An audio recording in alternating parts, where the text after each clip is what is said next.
भाभी, कब तक बच्चे को कलेजे से चिपकाए पड़ी रहोगी? ऐसे तो वो माँ की गोद का आदी हो जाएगा और हर समय तुमसे ही चिपका रहेगा। फिर घर के काम कौन संभालेगा? अरे जीजी, आप भी हद करती है। इतनी तेज चिल्ला रही है। अभी अभी बड़ी मुश्किल से मुन्ना सोया है, जाग जाएगा। फिर आप लोग तो उसे संभालेंगी नहीं और मुसीबत मुझे हो जाएगी। घर के काम करूं या बच्चा संभालूं? वो मेरे सीने पर ही सो गया है। अगर मैं अभी उसे उठाकर दूसरी जगह लिटाऊंगी तो फिर से रोने लगेगा। शीला ने जवाब दिया, बातें मत बनाओ बहू, हम बहुत अच्छी तरह समझते हैं तुम्हारी बहानेबाजी। बच्चे के बहाने खुद भी आराम करते रहती हो। कितनी देर हो गई तुम्हें कमरे में आए हुए? सासुमां शशिकला जी ने अपनी बेटी कोमल की बात का समर्थन किया। आप लोगों को बहाना लगता है तो बहाना ही सही, लेकिन मैं इस समय अपने बच्चे की नींद तो खराब नहीं करूंगी।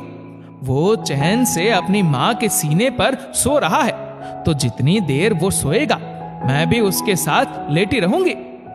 दो टुक जवाब सुनकर सास ननद से कुछ बोलते नहीं बना।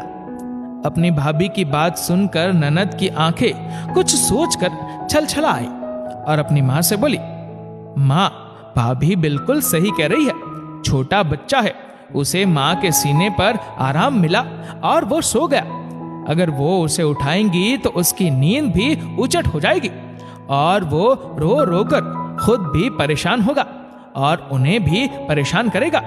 जब उसकी नींद पूरी हो जाएगी तो वो खुश होकर खेलता रहेगा और भाभी काम कर लेंगी। आप परेशान ना हो, जो थोड़ा बहुत है मैं निपटा देती हूँ। माँ आश्चर्य से बेटी की ओर देखते हुए बोली, ये आज तुम्हें क्या हुआ है? तुम्हें कब से अपनी भाभी पर इतनी ममता उमड़ने लगी जो उसका पक्ष ले रही हो? ये एक माँ के दिल की आवाज है।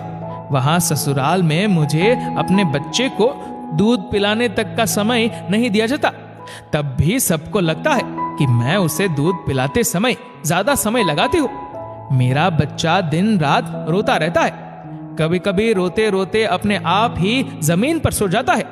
उस समय उसे देखकर बड़ा रोना आता है कि जब मैं अपने बच्चे को ढंग से पाल पोस नहीं सकती, उसे जरा सा समय नहीं दे सकती, तो उसे जन्म ही क्यों दिया। लेकिन कभी बोलने की हिम्मत नहीं कर पाई। आज भाभी को अपने बच्चे के लिए बोलते देखकर मेरे मन को अच्छा लगा और मेरे अंदर भी खुद के लिए बोलने की हिम्मत आ गई। अब से मैं भी